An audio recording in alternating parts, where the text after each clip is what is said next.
પુરુષોત્તમ માસ અને આજે 5મો દિવસ। આજની વાર્તાનું નામ છે 4 ચકલીઓ। નદી કાંઠે એક ઝાડ હતું, એના ઉપર 4 ચકલીઓ રહે। એવામાં પુરુષોત્તમ માસ આવ્યો।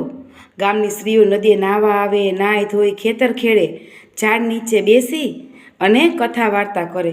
બધી બહેનો સાંભળતી હતી અને એક ઘરડા ડોશીમાં વાત કરતા હતા।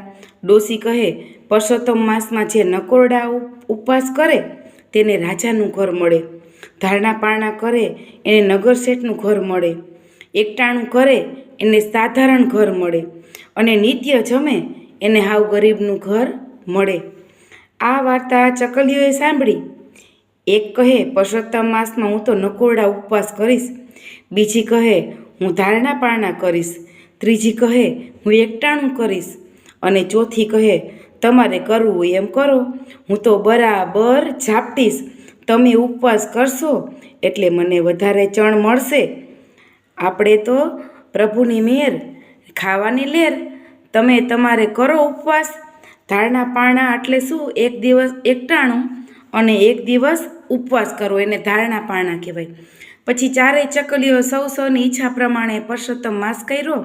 થોડો સમય વીતો ને 4 ચકલીઓ મરી ગઈ। એક શેઠને ઘરે જન્મી મોટી દીકરી, ખૂબ જ રૂપાળી ગુણવાન, બીજી દીકરી રૂપાળી ખરી પણ સાધારણ બુદ્ધિની, ત્રીજી દીકરી ભીનેવાને અને ચોથી દીકરી સાવ સામળી। ધીમે ધીમે 4 દીકરીઓ મોટી થઈ। મોટી દીકરી રૂપાળીને ગુણવાન હોવાથી રાજાનો કુંવર એનું માગું કર્યું અને શેઠે ધામધૂમથી દીકરી રાજકુંવરને પરણાવી। બીજી દીકરીને નગર શેઠનું ઘર મળ્યું, ત્રીજી દીકરીને એક સાધારણ સુખી વાણિયાને ઘરે પરણાવી। હવે ચોથી દીકરી કુંવારી હતી। આ દીકરીનું રૂપ જોઈ અને જ્યાં વાત કરે ત્યાંથી ના આવે, કોઈ માગું કરતું નથી। દીકરીનું મન રાત દિવસ દુભાયા કરે। શેઠ એમનાથી બનતો પ્રયત્ન કરે પણ આવી કદરૂપી દીકરીને કોણ પરણે? ચોથી દીકરી ચિંતામાં અને ચિંતામાં રાત દિવસ સુકાતી જાય છે। છેવટે શેઠે એક વાણોતરને કહ્યું કે હું તને મારી ઘરે રાખીશ પણ તું મારી દીકરીને પરણ। વાણોતરને થયું મારા ભાગમાં કન્યા તો મળવાની નથી, તો આ શેઠની દીકરી શું ખોટી? એને હા પાડી અને શેઠે પોતાની ચોથી દીકરીને વાણોતર સાથે પરણાવી અને વાણોતરને ઘર જમાઈ રાખ્યો।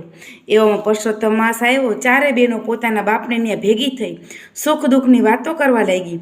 મોટી બેન એને પૂર્વજન્મનું જ્ઞાન હતું, એ બોલી, બેન ગયા ભાવમાં આપણે 4 ચકલીઓ હતી, પુરુષોત્તમ માસમાં મેં નકોરડા ઉપવાસ કર્યા, બીજી બેને ધારણા પારણા કર્યા, ત્રીજી બેને એકટાણું કર્યું અને ફળ આપણને મળ્યું।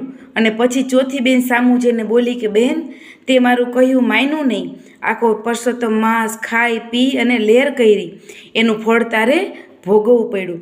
નાની બેનને ગયા ભાવની વાત સાંભળી આખો પુરુષોત્તમ માસ વ્રત કરવાનો સંકલ્પ કર્યો અને તે ઉપવાસ કરે, નિત્ય નદીએ નાહવા જાય, કથા વાર્તા સાંભળે। આમ પુરુષોત્તમ માસ પૂરો થયો। વાણોતર પોતાના સસરા પાસેથી ઉછેના પૈસા લીધા, નાની સરખી હાટડી માંડી અને ભાગ્યનું પાંદડું ફર્યું। દિવસે દિવસે વેપાર વધવા લાગ્યો અને જોતમાં ધનના ઢગલા થયા। નાની દીકરીને પુરુષોત્તમ માસ ફળ્યો। હવે એને કોઈ વાતનું દુઃખ રહ્યું નહીં। એને દૃઢ નિશ્ચય કર્યો, જીવીશ ત્યાં સુધી હું પુરુષોત્તમ માસ કરીશ। જય જય પુરુષોત્તમ રાય।